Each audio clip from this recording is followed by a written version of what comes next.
पुढची बातमी आहे जुन्नर शहरातून झालेल्या एका चोरीची। ही चोरी झाली राजेंद्र घोटणे यांच्या घरासमोर उभे असलेल्या पिकअपसह यामध्ये असलेल्या 38 बकऱ्यांची। सुमारे 6 लाखापेक्षा जास्त रकमेची चोरी जुन्नर पोलीस स्टेशन पासून हक्केच्या अंतरावर झाली आहे।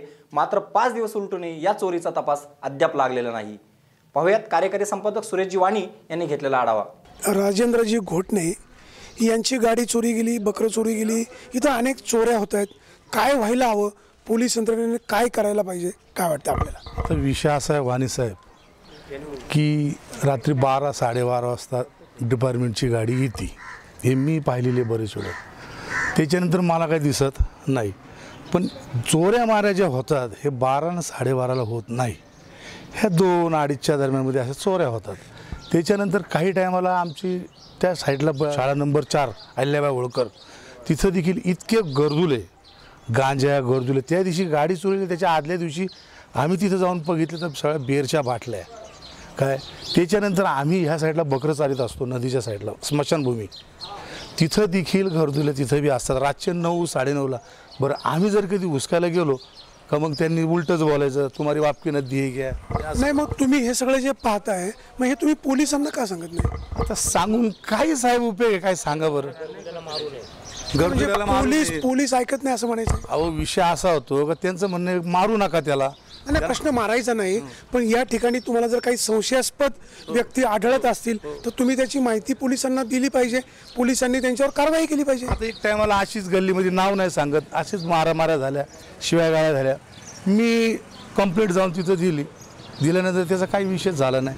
मारामारीचा हा विषय वेगळा आहे, पण या ठिकाणी काही जर चोरी करणारी माणसं किंवा संशयास्पद काही लोक आढळत असतील, तुम्ही जर ते पोलिसांना सांगितलं तर अशा लोकांच्या विरोधात पोलिसांनी कारवाई करायला हवी। बरोबर आहे, पण विषय कसा आहे, आपण जाऊन गेलो का मग आपलं चला या तुम्हाला बोलावलं, मी ती कारवाई बाजूला राहते आणि आम्हाला बोलावलं, मी तेच कार्यक्रम करू बसले का। त्याच्यासाठी डिपार्टमेंटने काहीतरी करायला पाहिजे असं जुन्नरमध्ये यानंतर भविष्याच्या काळामध्ये जर अशा चोऱ्यांचं प्रमाण रोखायचं असेल तर इथं जरूर नारंगाव पॅटर्न राबवला पाहिजे, जेणेकरून हर चौकामध्ये CCTV कॅमेरे बसवले पाहिजे व्यापाऱ्यांनी सर्वांनी, आणि त्याचं एक कंट्रोल जुन्नर पोलीस स्टेशनच्या आधिपत्यामध्ये असलं पाहिजे।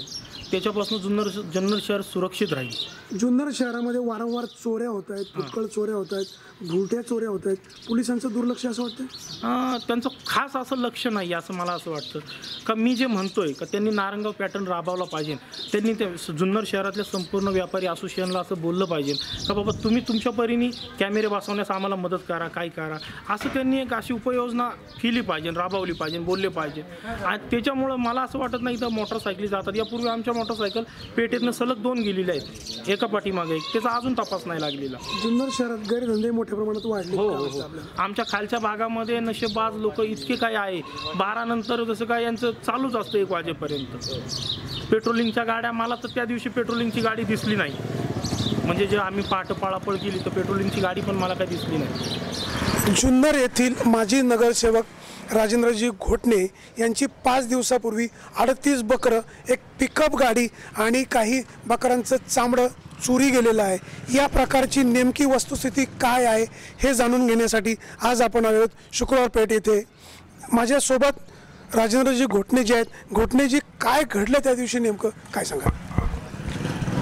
17 तारखेला रात्रीच्या पारी म्हणजे शुक्रवार, त्या दिवशी आम्ही नेहमीप्रमाणे संध्याकाळी 11-12 वाजता बकरं भरत असतो, गाडीमध्ये कातडं भरत असतो, 2 तास झोपून आम्ही ती गाडी चाकणला त्या मालाच्या विक्रीसाठी जात असतो।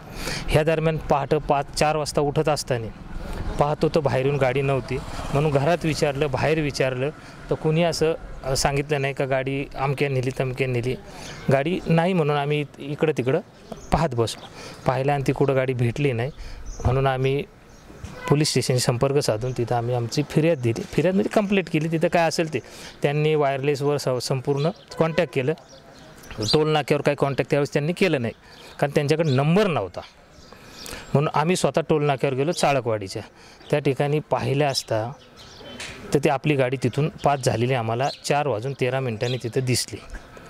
त्यानंतर आम्ही त्या गाडीचा पुढे शोध घेतला संगमनेरपर्यंत, इकडं नगरच्या बाजूने, इकडं टोकवडा, कल्याण, सरळगाव असं वगैरे बऱ्याच ठिकाणी पाहिलं, कोतुळ, बोटा वगैरे। त्याच्यानंतर आम्ही दुपार झाली, संध्याकाळ झाली, पोलीस स्टेशनला येऊन त्या संदर्भात आम्ही FIR दाखल केलं। गाडीमध्ये बकरं किती होती? गाडीमध्ये 38 बकरं, लहान मोठी 38 बकरे.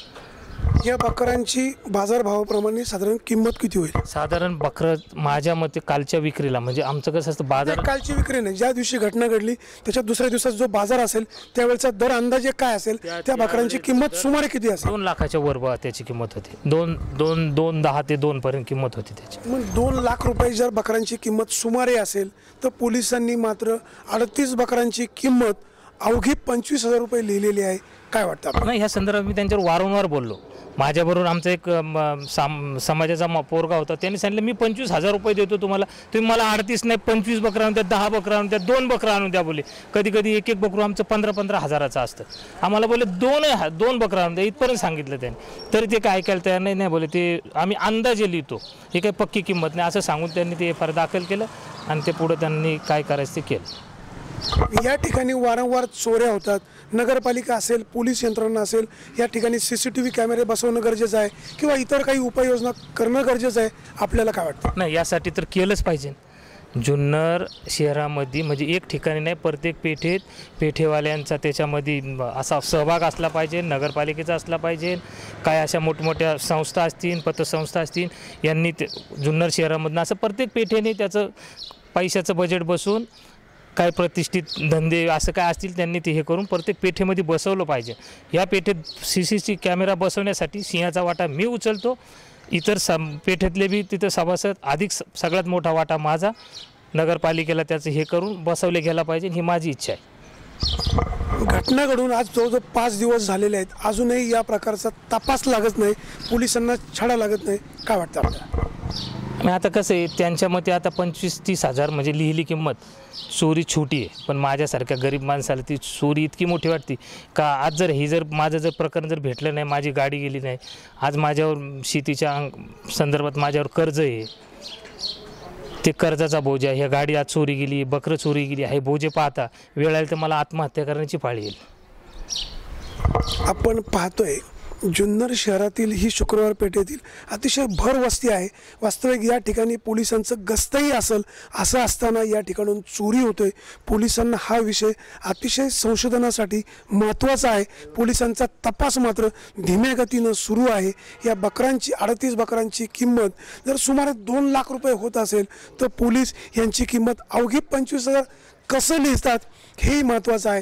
राजेंद्र घोटणे यांचे झालेल्या चोरी संदर्भामध्ये पोलिसांचं काय म्हणणं आहे हे जाणून घेण्यासाठी जुन्नर पोलीस ठाण्याचे इन्चार्ज कैलास घोडके यांना विचारणा केली असता ते म्हणाले की याबाबतचा तपास योग्य दिशेने सुरू आहे, लवकरच सत्य जनतेसमोर येईल.